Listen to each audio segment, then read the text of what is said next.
పులివెందుల్లో జగన్ కు పట్టుపోయిందా?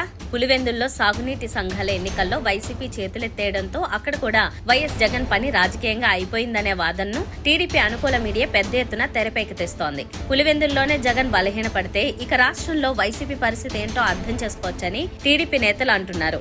రాజకీయాల్లో ఇలాంటివి మానసిక ఆటలో భాగం.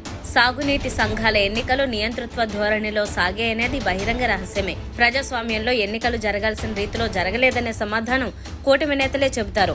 పులివెందుల నియోజకవర్గంలో 32 సాగునీటి సంఘాలను టీడీపీ సొంతం చేసుకున్నంత మాత్రాన వైఎస్ జగన్ కు రాజకీయంగా నష్టమని టీడీపీ అనుకోవడం అంటే తనను తాను వంచుకోవడమే. సాగునీటి సంఘాల ఎన్నికలు ప్రజా తీర్పును ప్రతిబింబించేవి కానే కావు. సాగునీటి సంఘాల ఎన్నికల్లో కూటమి అధికారాన్ని దుర్వినియోగం చేసిందనే ఆరోపణల్ని కొట్టిపారేయలేం. కుప్పంలో కూడా చంద్రబాబు పని అయిపోయిందని వైసీపీ ప్రచారం చేసింది. చివరికి ఏమైందో తెలుసు. టీడీపీ అదే తప్పుల్ని చేస్తోంది.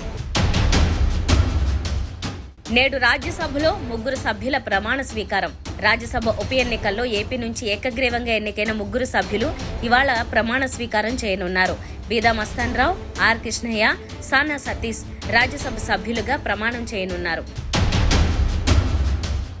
నేడు పోలవరం సందర్శనకు సీఎం చంద్రబాబు. పోలవరం ప్రాజెక్టు నిర్మాణ పనులను సీఎం చంద్రబాబు ఇవాళ పరిశీలించనున్నారు. పనుల పురోగతిపై అధికారులతో చర్చించడంతో పాటు R&R ప్యాకేజీ, కొత్త డయాఫ్రమ్ వాల్ నిర్మాణం తదితర అంశాలపై సమీక్షించనున్నారు. నేడు తెలంగాణ మంత్రివర్గ సమావేశం. తెలంగాణ రాష్ట్ర మంత్రివర్గం సోమవారం మధ్యాహ్నం 2 గంటలకు సమావేశం కానుంది. ముఖ్యమంత్రి రేవంత్ రెడ్డి అధ్యక్షతన జరిగే ఈ భేటీలో రికార్డ్స్ ఆఫ్ రైట్స్ బిల్లు, పంచాయతీ చట్ట సవరణ బిల్లులపై చర్చించి ఆమోదించనున్నారు. మహాకుంభమేళా 45 కోట్ల మంది. జనవరి 13 నుంచి ఫిబ్రవరి 26 మహాశివరాత్రి వరకు ప్రయాగ్రాజ్లో జరిగే మహాకుంభమేళా కోసం ఉత్తరప్రదేశ్ ప్రభుత్వం విస్తృత ఏర్పాట్లు చేస్తోంది. ఈ ఆధ్యాత్మిక కార్యక్రమానికి యాత్రికులు, సాధువులు, పర్యాటకులు సహా దాదాపు 45 కోట్ల మంది వస్తారని అంచనా.